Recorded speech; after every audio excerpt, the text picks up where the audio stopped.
Mayflom here, and today I'm going to be taking a first look at the new Faber-Castell texture gems.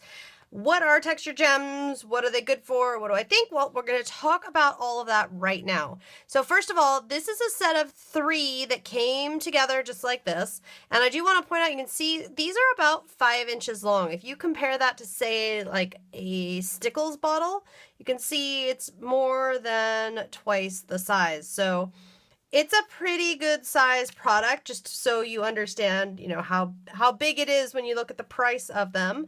What are they? Well, silver, pearl, and gold is this set. And basically what you're going to have with this is a liquid paint type product.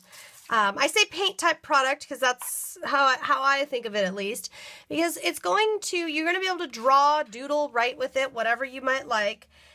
Basically, I like to give it a little shake first because it's kind of thick, so you want it to be down at the tip when you start. And then it's nice how I can hold this like a pen, and whatever it is that you want to do, you can just go about doing it. Now, I am intentionally, with this right here, going kind of quickly because I actually do want it to skip, and it does skip nicely. If I was to take my time and go just a little slower, make sure my pressure was even, I can get a really nice smooth coverage.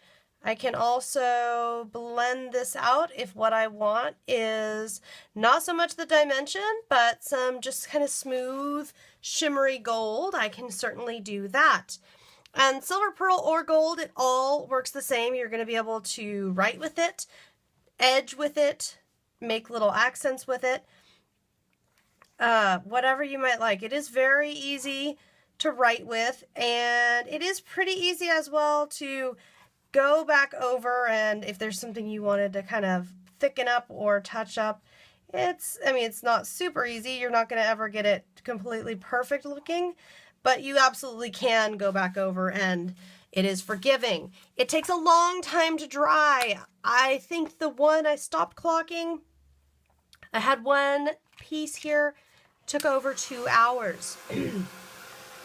So if it's thin, for example, like this, or even over here, super small amount thin, very fast to dry.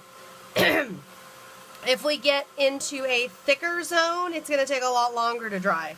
That's just the way that this product works. Something that's very notable here is that this product, you can use a heat tool.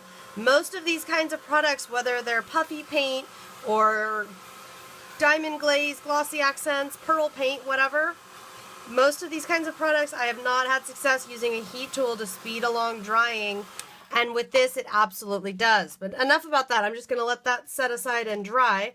Here are some examples I've already done, so you can see the silver, pearl, and gold. There's also a clear that comes separately, and it's called an ice liner. And basically, why would you want clear? Well, you could do, if you want a resist effect, you can see how it resists color mediums being put over it. It would also be good if you had a stamped image that you wanted, say you had a stamped image put down and you wanted to cover it so that other colors would resist going on top of it. Anytime you have a shiny and raised surface that you want, this will be good.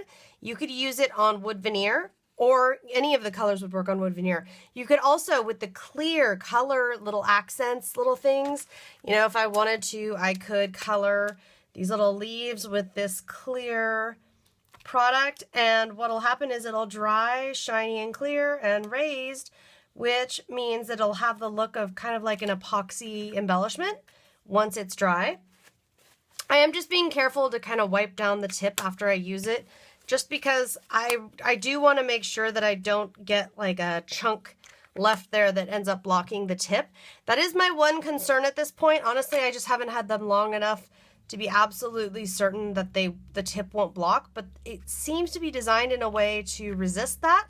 So at least at this point, this product, is it a brand new thing I've never seen before? Is it exceptionally different than anything else on the market?